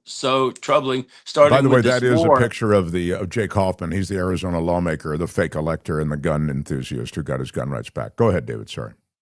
Oh, well, just that, I mean, there have been so many awful things and we've commented on them, but really starting this war, Operation Epsteino Distracto is so awful, from the schoolgirl to the price of oil to the people who are going to die over there. It's just so awful, Mark. I thought that I couldn't see anything more awful. And now this is just so awful on so many levels. I'm Jewish myself. I don't, I know what they've done in Iran is madness. It's hatred. It's an ideology that I don't agree with. I wish it weren't in power. But, we just can't try to topple every, Trump promised we weren't going to have the forever wars for regime change. And he's delivered the exact opposite. Why? Because he's an egomaniac and a megalomaniac, and he hopes that by being a war president, this will somehow save the House for him and distract from the Epstein investigation. It's plain as pie. Well, just to put a button on the last thing we were talking about, which was the restoration of gun rights, Congress tried to put an end to that program some time ago, and there is a part of government that deals with this, the restoration of gun rights. But last year, the Trump administration took away congressional power and put the restoration of gun rights under the Justice Department purely, and so they can do it, again, with the kind of fiat that has defined the presidential pardons and the Justice Department working in concert. And so that's how that thing happens really quickly. There is just essentially the Trump administration got rid of all of that. So we are where we are on all of that. By the way, she's a terrific guest. I wish my name rhymed. Lawyer Oyer. Oh my God. Lawyer I love Oyer. Lawyer Oyer. I just have the year of the Katz and Katzadamus. Yeah, but Lawyer that's true. Oyer. Yeah, no, she's pretty terrific. We're hopeful for another visit from her soon. I'm almost out of time here with the wonderful David Katz. I talked about the Epstein. I talked about the court. I wanted to get to the Haitians, and the Department of Homeland Security wants to take away their temporary legal protections. Can you speak to that? Well, They've there gone are to the Supreme Court to ask for it. Yeah, there are a couple of groups that are allowed to stay here under this temporary protected status. And unfortunately for those folks who now sort of built their lives here and have families here and so forth, I think that that's one where the president has quite a bit of power. He can't end it like on a moment's notice, but I think if he ends it properly, and he seems to very much want to end it, as a substantive thing, I think it's something that he can do substantively, like he can with some of the South Americans.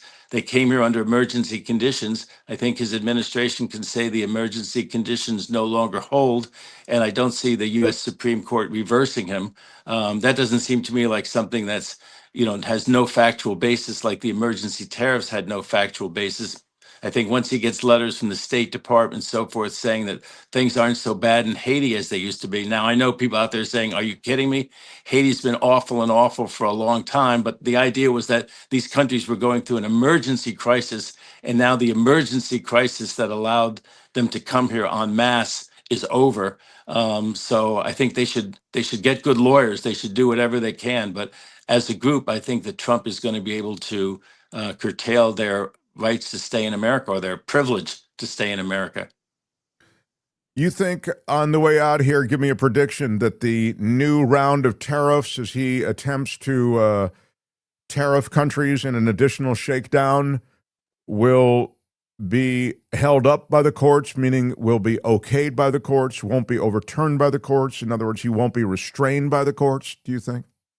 I think it'll go country by country. And if they make a really solid record that that country has engaged in dumping or some anti-competitive practices against the United States industries that are covered by 301, they'll be upheld. But I think what Trump wants to do, I think is going to be struck down by courts all over the country saying that there's no real factual basis for it, or the idea that, the rate can jump around. It's 15 one day, it's 20 the next because they're not doing what he likes, and then it's down to 15. It's a little hard to know who really has standing to challenge it if it drops down from, let's say, 20 to 15, and there's an obvious quid pro quo that Trump and his family got. Who's hurt by it dropping from 20 to 15? So there may be some confusion there, but for what he tried to do before with that huge chart that you show, where like every country's on it and every country has a huge inflated tariff rate that's hurting American consumers, I think that the courts will be very leery of that. And I think Congress may actually intervene. We're getting close to the elections, and these are very unpopular. And there are red Congress members who are going to lose their seats if prices stay up as high as they are, and they're just going through the roof, and tariffs will raise them even more. Yeah, it's so well said. We'll look for you on News Nation, on Fox News Channel, all those various places you show up. And that's so beautiful San Diego. That's beautiful San Diego behind me. Yeah, it's a little backlit, so we can't really see it. But I know you and all those lawyers down there in San Diego. But the government is missing. No government attorneys dare show their faces. Thank you, David Katz. Trump MIA. The interesting lawyers here is Ghislaine Maxwell's lawyer. And no protests so far. Ghislaine Maxwell's house is speaking this afternoon, Mark. I'm going in a half an hour to what it's like to represent really unpopular defendants. Talk about a really unpopular is that defendant. the one who's good friends with Todd Blanche?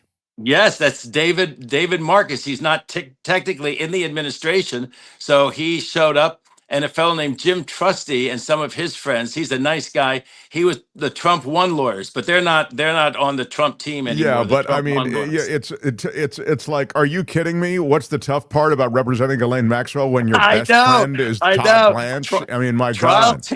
Trial tips. Go have a beer with your old friend Todd Exactly. Blanche. They did everything but serve beer and have a charcuterie platter while they met with Ghislaine Maxwell down there. It was absurd. And do something awful. I know. All right.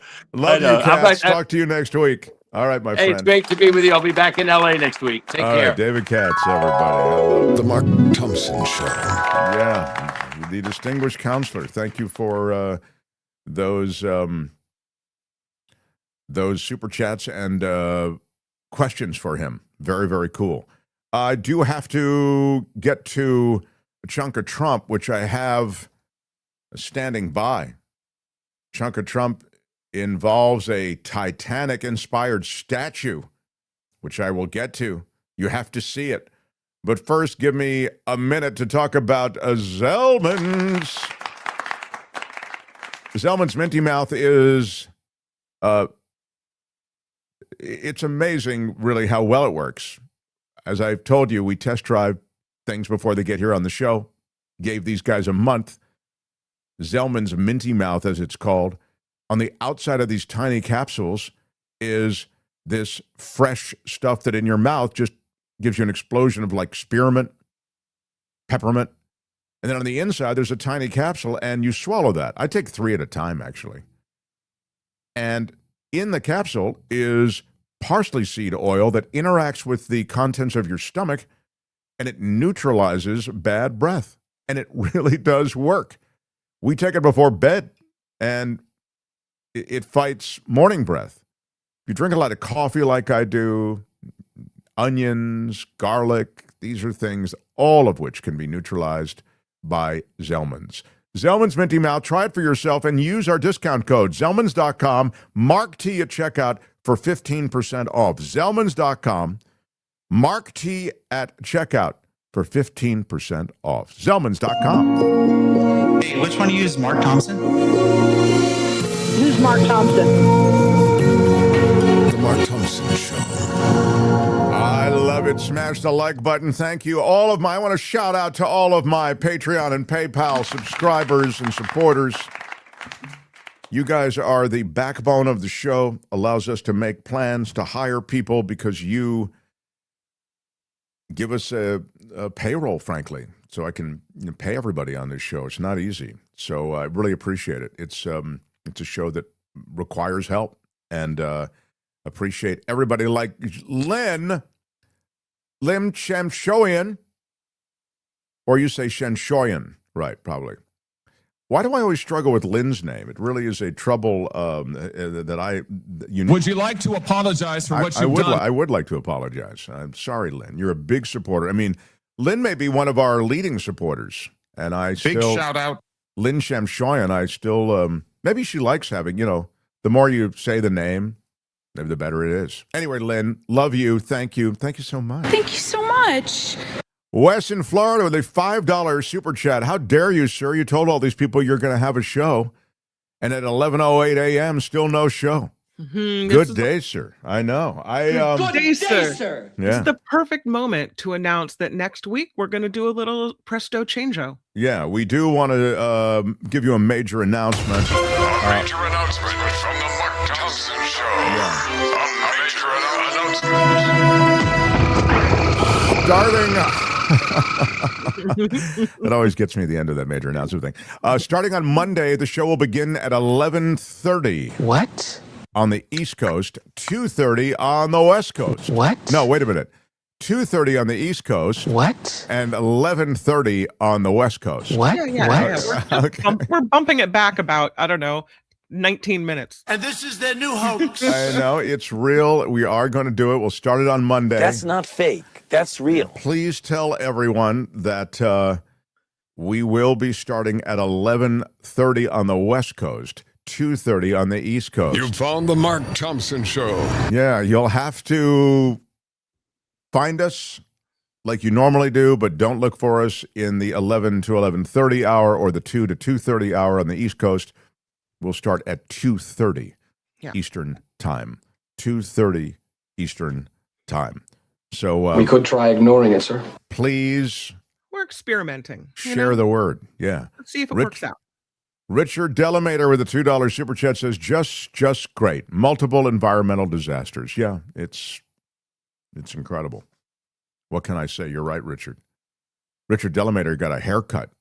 Richard Delamater is one of our regulars. It's kind of like a grown-up hippie, sort of. But he's got a kind of corporate haircut now. It looks really good. Sent me some pictures. And he says that he's getting a lot more attention, like positive attention from the opposite sex. So it's all working out for him. Did anyone think Trump wouldn't F this up, says Glenn? Yeah, of course. Glenn B. is right. We said it to begin with. Luis says, war, blowing up schools, financial markets, a mess, U.S. citizens killed in the name of national security, etc. Is this what he is meant by Trump will fix it? Thank you, Luis. Of course, you're right. Big shout out. You're always right on, spot on.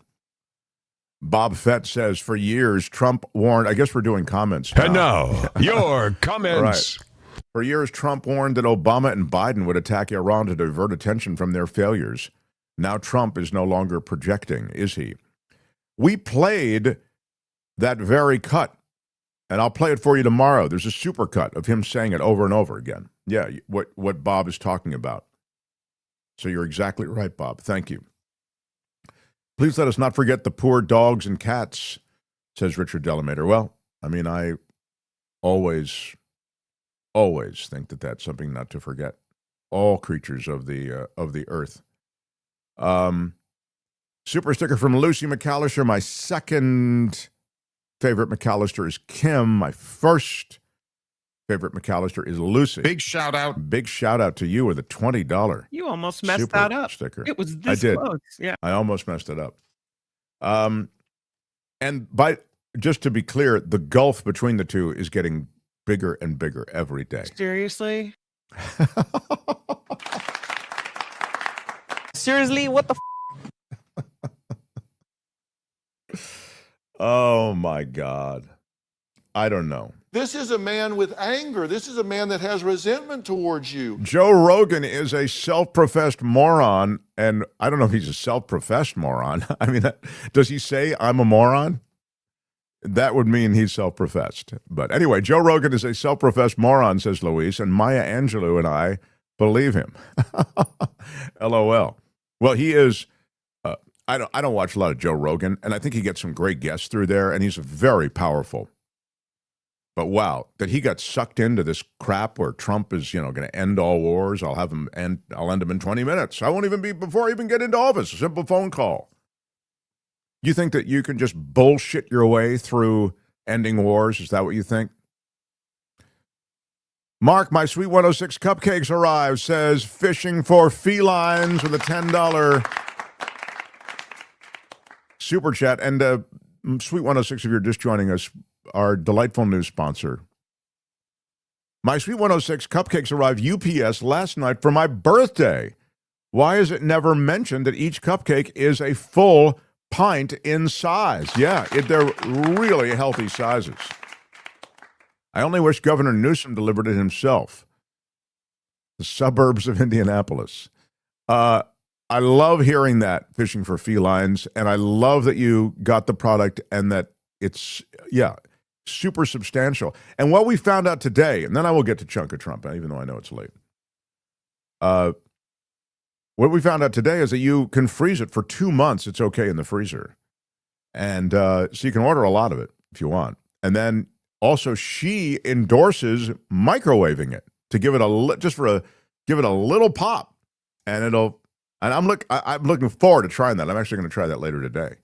Love all of you at the Mark Thompson Show, says Layla. Big shout out. Big shout out. And I love you, darling. Thank you so much. I see your love, I add love, and I send back my love on your love. Thank you so much. Thank you so much. Now the Supreme Leader wants to demonstrate whose God is more powerful, says Bob. Yeah, I mean, look, they didn't replace regimes in Iran, and it ain't that easy.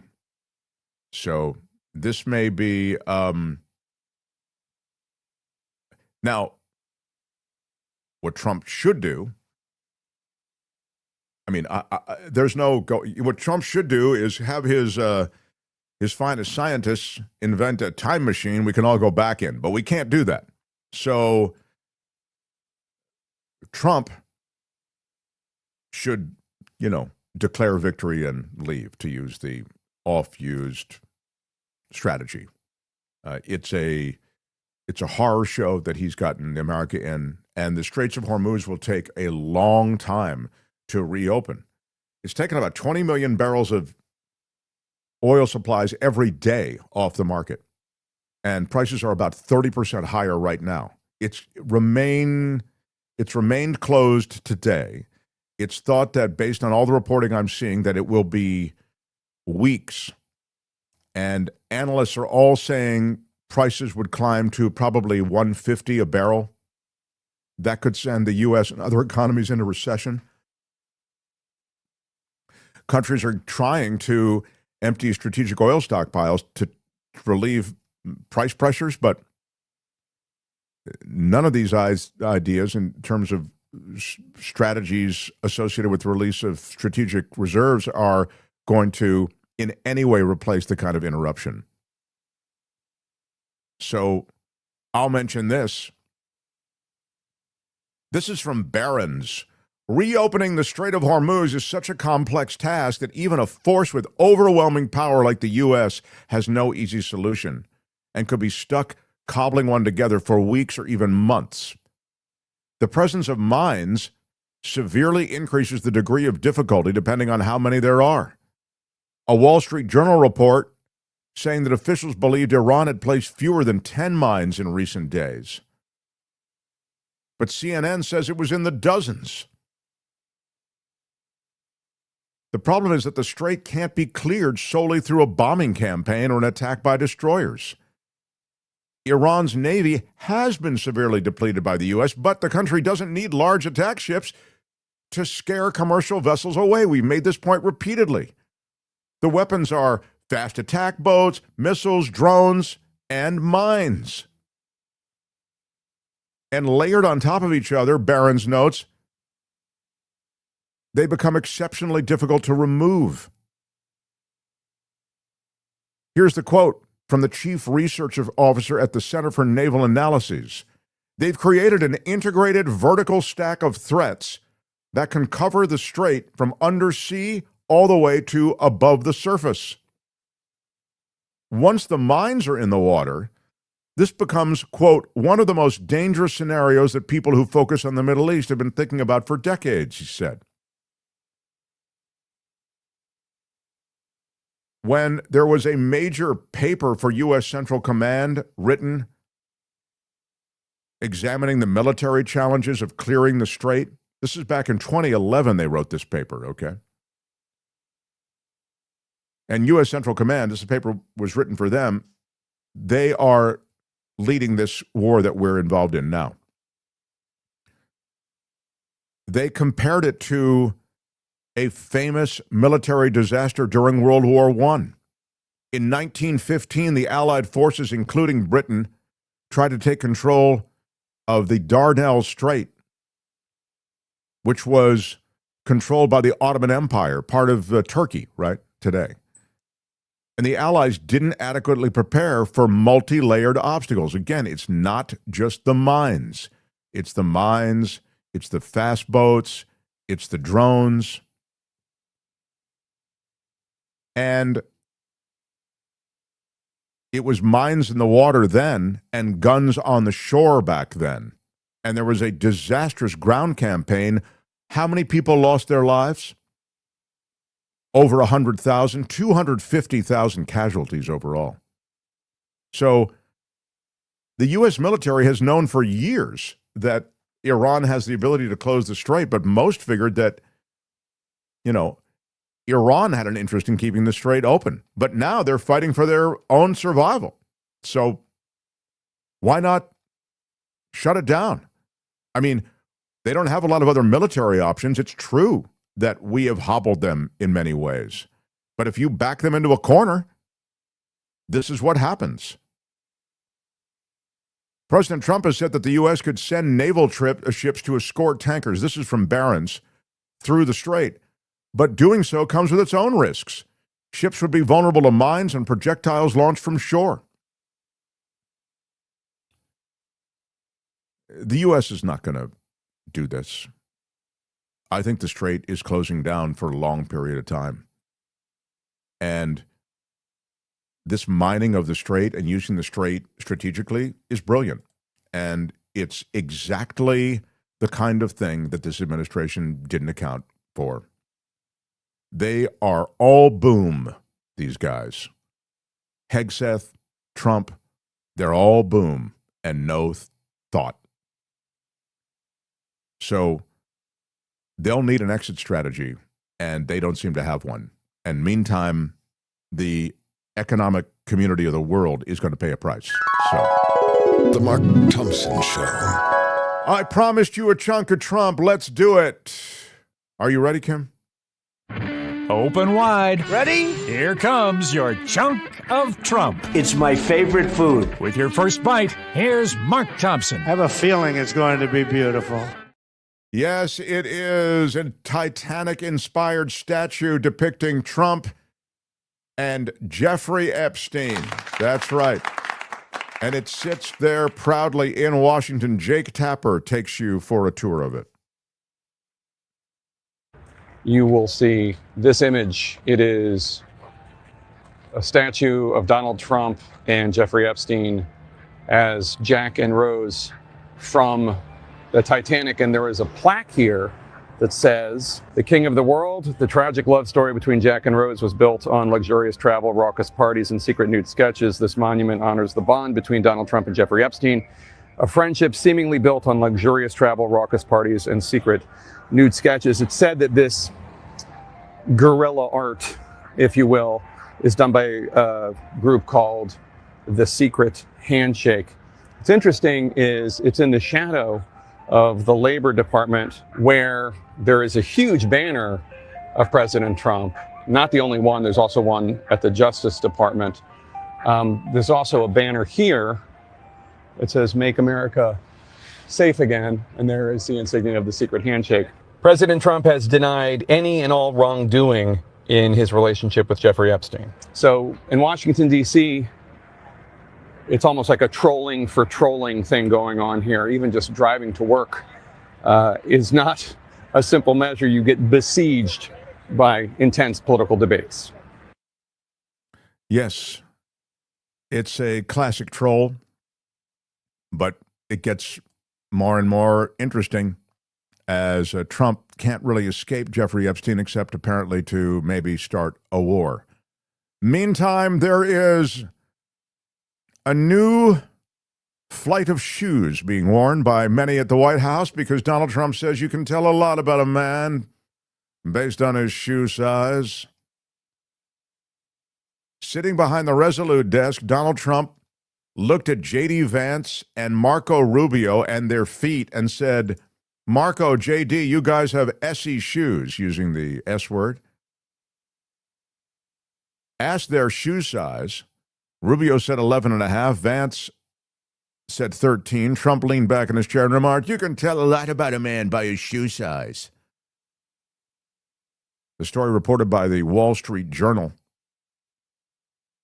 And the Journal report suggests that visiting allies are quietly acquiring leather dress shoes courtesy of Trump, who presents them with the enthusiasm of a traveling salesman, apparently. Cabinet meetings, lunches, and Oval Office drop-ins can abruptly turn into discussions about footwear. Did you get the shoes, he'll ask colleagues. One female White House official observed, Riley, all the boys have them.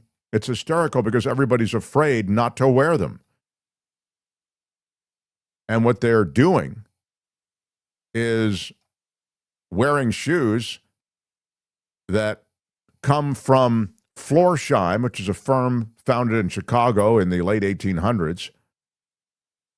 And the catalog of dress shoes has become his obsession.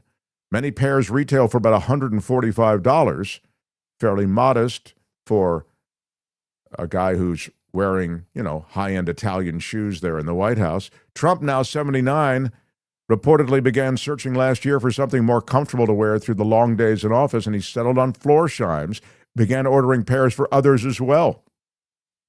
Rubio and Vance got their Florsheims after a December meeting in the Oval Office.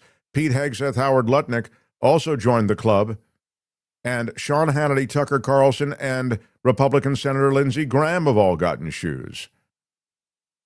One cabinet member is said to have complained privately that the presidential gift forced him to retire his preferred Louis Vuitton shoes. Though few seem willing to risk offending Trump by leaving the Florsheims unworn, they wear them even though they don't fit. And there are more and more pictures of these guys. There is one in front of you, like Marco Rubio, wearing shoes that are way too big for them. But dare you say anything or not wear them, you may endure the wrath of the Mad King. And that is your chunk of Trump.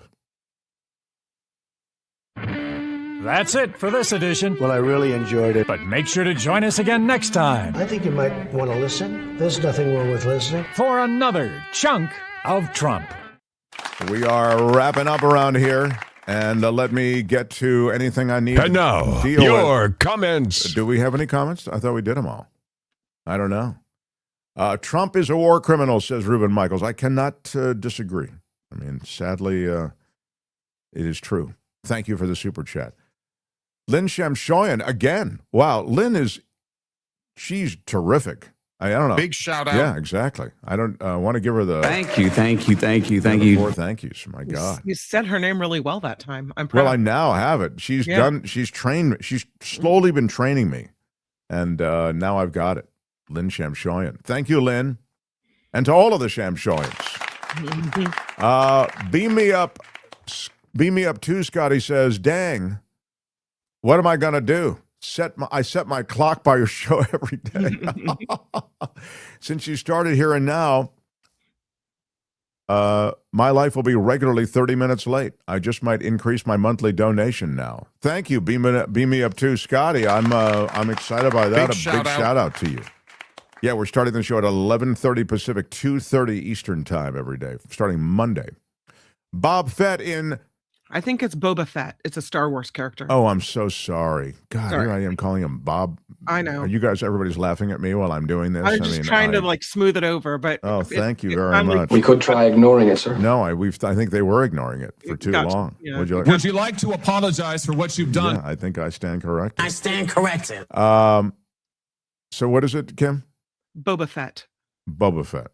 Yeah. Boba Fett says, well, why don't you read it then, since there's a lot of stuff in here that I don't clearly will. Yeah. Thank you for the $5, Boba Fett. In Shambhala, they seek inner peace. At Mar-a-Lago, he writes, they seek inner circles, preferably with classified documents in the bathroom. Oh, well done. Well done, Baba. Well done. Anything else, Kim, or is that it?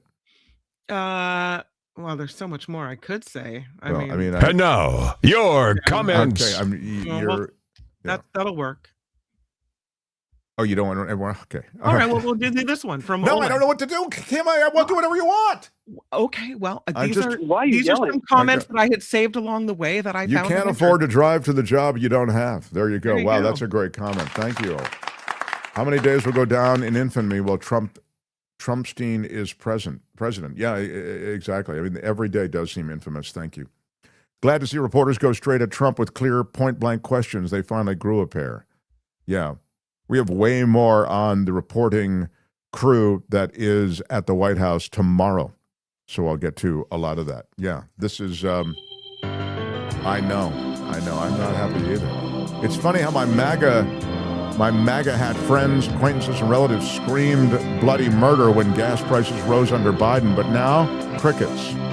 I think you're going to hear something because gas prices are going way up. Keep up the good work. Truth told every day, says Frank Goldschmidt with a $20 super chat. Wow. Big shout out. Big shout out to Frank. Thank you so much. Thank you so much. And thank you, everybody, for supporting the show. By the way, we have a Facebook page. Yes, we are the very last people on Earth with a Facebook page. I wanted to be the very last. I said, I want to be the last people on Facebook. So now we have it. There is a link in the show description to get there. The Mark Thompson Show on Facebook. There'll be videos and discussions and more as we continue. I'm Shadow Stevens for the Mark Thompson Show. Bye-bye. We're out of time. See you tomorrow with a wrap-up for the week. Bye. Until then, bye-bye.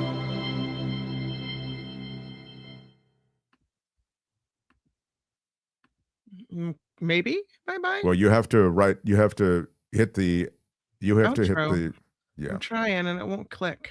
Oh, wow. Kim, hitting new heights of achievement today. Well done.